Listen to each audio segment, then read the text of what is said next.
Okay, so there's a bunch of that I agree with deeply. And one of the things I've tried to do to the degree that it was possible when talking about, let's say, matters that could be religious, I've tried to stay out of the religious territory as much as possible because it seems to me counterproductive to make an appeal to faith when you can make an appeal to, well, what would you, to not just to experience, it's deeper than that, to something like the combination of experience and science. So let me run something by you as an example and see what you think of this.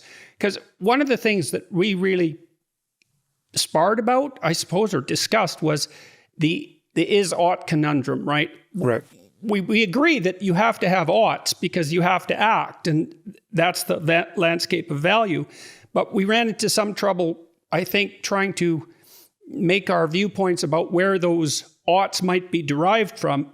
You seem to be more convinced than me, perhaps, that the step from is to ought was simpler. And I was more convinced that it was more complicated and there were problems that still remained there. I'll let you respond to that, but I wanted to talk about this deeper experience. So I was standing with my wife the other day on the dock of this cottage we have up north, and it's very dark up here. And so when you look up, you can see the night sky well enough to see the Milky Way and actually to see galaxies if you use the corner of your eye. And one of the things that's associated with that is an experience of awe. And it's not surprising because there you are confronting what's essentially infinite as far as you're concerned, as much as it might be for us. And I thought a lot about the experience of awe. One of the things, and it's also produced by music quite regularly, one of the things that happens when you experience awe is that a vestigial piloerection mechanism kicks in. And that's the mechanism that makes prey animals puff up. You see this with cats. They're quite funny when they do this. They puff up so they look bigger. In this, when they catch sight of a threatening predator, and so they perhaps subjectively experience the more terror-stricken end of awe.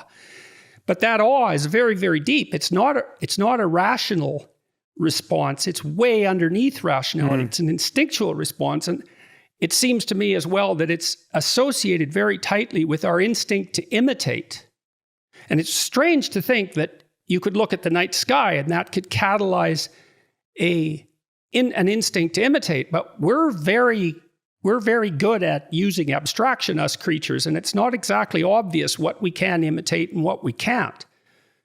So I think that's an example of this idea that you're putting forward, that the domain of religious experience, let's say, or spiritual experience, has a biological underpinning, a deep biological underpinning. And part of my question is, what are the implications of that exactly, if that happens to be the case? So first, I'd like to know if you agree about that discussion about awe and the is and ought thing, and then anything else you'd like to add, I'd like to hear.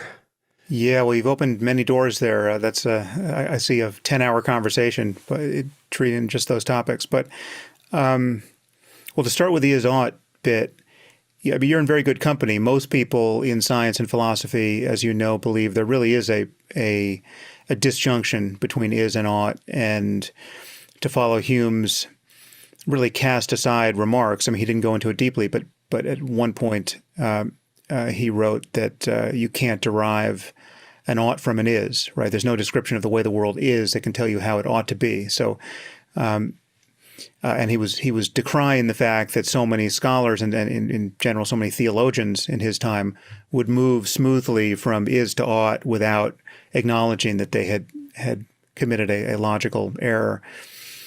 But I do think there's a trick of language lurking at the bottom of this is and ought talk that is misleading, and it's difficult to spot. And I believe I've spotted it, but I do, the people who don't agree with me.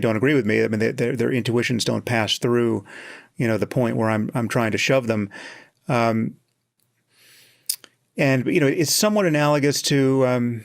The philosopher Wittgenstein made a point when he was criticizing Freud. He was criticizing Freud's notion of the unconscious. He thought this reification of the unconscious was fallacious. And we can leave that aside. I I'm not sure I agree with him there, but the point he was making about the power of language was interesting. He said, imagine if instead of saying, I saw nobody in the room, we said, I saw Mr. Nobody in the room. Imagine a language that forced us to say, I saw Mr. Nobody, right? Just imagine what confusion would be born of that convention of language. That's something he said in his, I think it was in the Blue Book.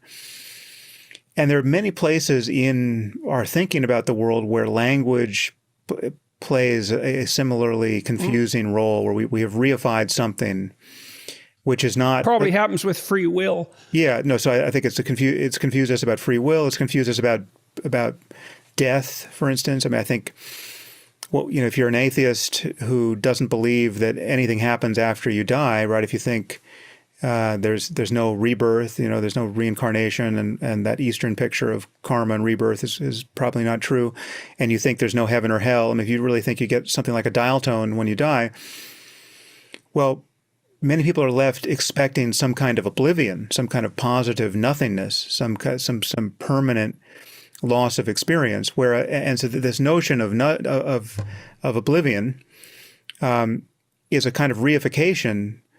But if you think about it more clearly, that's precisely the kind of thing you would not. I mean, if it's simply the end of experience, well, then you're not going to be experiencing the end of experience, right? This is not, you didn't experience an absence before you were born. Right. Well, the idea that you would experience is implicit in the way the question is framed. Right. So there's nothing you're going to suffer. I mean, this is something that Epicurus pointed out through Lucretius, that, you know, death is nothing for us. You know, where we are, death is not, and where death is, we are not, right? Like they're just non-overlapping sets of facts, whatever those facts are, if in fact death is the end of experience. So, which is to say, there's nothing to worry about, really, if death is just the end of anything. And so how do you think that relates to the is-ought problem? Yeah, so to come back to is and ought, I just think really what we have, I mean, forget about morality, forget about questions of good and evil, forget about any value judgment. And try to return your mind to something like the primal circumstance of consciousness, right? I mean, just imagine waking up from, you know, a 100-year sleep, and you've forgotten everything about yourself, and now you're just a mind in a world. In some sense, we're all potentially in that position in every moment in our lives, you know, just seeing creation afresh, right? Seeing this moment of seeing, hearing, smelling, tasting, touching, thinking, for, you know, as though for the first time, you know, clearly. Do you know that? Have you ever heard of the neurological case? I think it was a man who had bilateral hippocampal damage, and he was in a psychiatric hospital, and he woke up like that every second. Yeah, his wife would come in the room and he'd say, it's as if I'm seeing you for the first time. He lost that. Right. He lost the imposition of memory on his perception, and so every perception was fresh and new.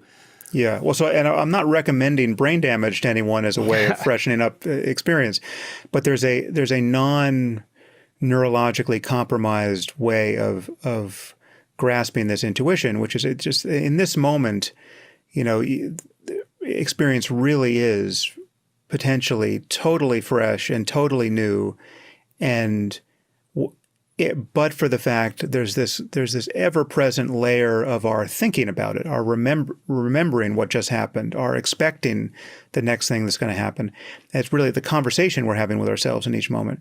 And meditation is a way of breaking that spell and actually being vividly aware of the present moment in a way that frees you from this automaticity of viewing everything through your concepts and your discursiveness. That's a neurologically justifiable viewpoint too, because it looks like the hippocampal map that more or less keeps track of, in some sense, our memories, and then also of our conditional positioning in the world, is likely either it's inhibiting that more primal perception, although it's doing it in a very useful manner, generally speaking, because it keeps us oriented enough in the moment so that we focus on the minute details that might be necessary to our survival. But it's it's conceivable that it's simultaneously blinding us to a broader and deeper reality that in some sense is deeply nourishing in the face of suffering. Yeah.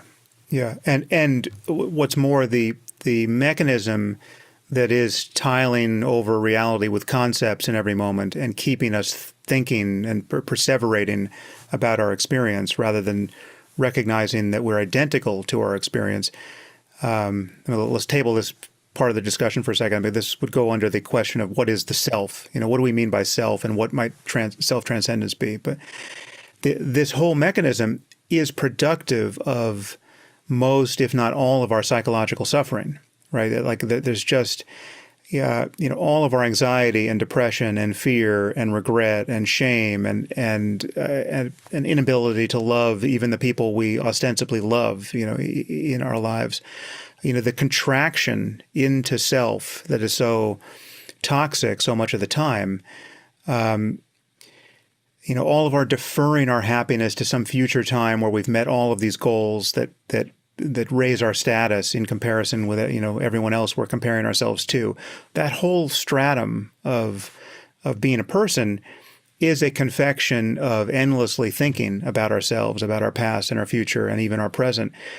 And it's possible to punch through that, whether it's through, using psychedelics or practicing meditation or just having just a collision with the present moment that's engineered by something. Someone close to you dies, or say something changes. Music can do that. Music can do that, and dance can do that. Or in certain cases, the awe you describe, looking up at the Milky Way, right? I mean that can do that for people. Okay, so let me. But I just didn't answer your question.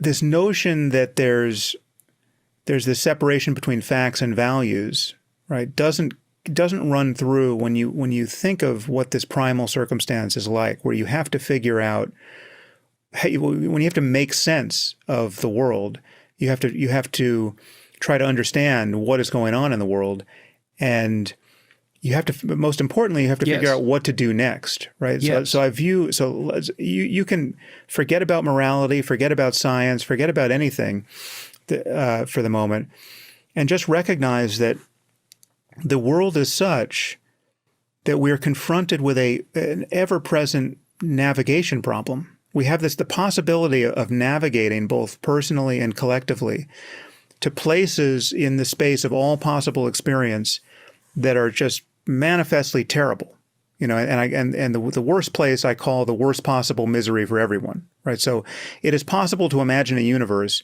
where every conscious system suffers as much as it possibly can for as long as it can, some version of the perfect hell, right?